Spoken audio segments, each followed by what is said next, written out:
Beeline bus ran every day at the same time down Government Street in this small USA town. Everyone who rode this bus knew each other. That is a byproduct of living in a small town. One day a stranger got on the bus.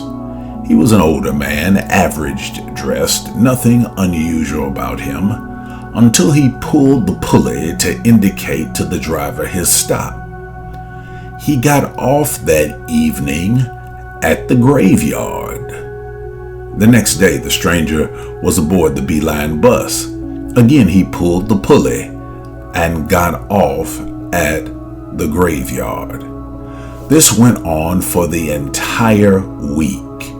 On Friday, as the stranger was walking down the aisle to get off the bus at the graveyard, a little boy blurted out, "My mother wants to know, do you live in the graveyard?"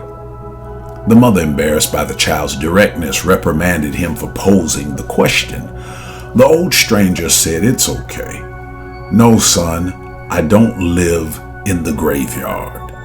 You can see the freeway is on the west side of the graveyard and the river is on the east side of the graveyard.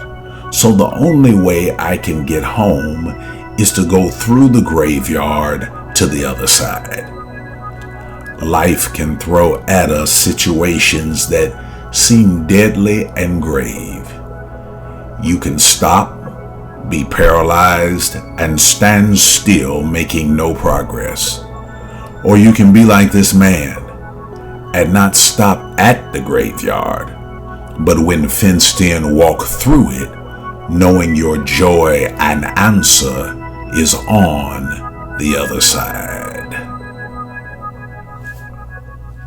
Thanks for listening and watching. Share this video with someone you care about.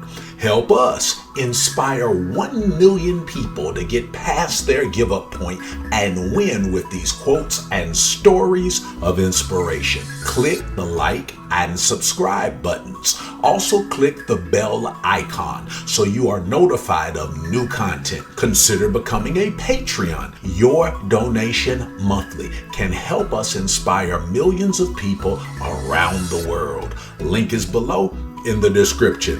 Now, here are a few more videos that will definitely inspire you to win.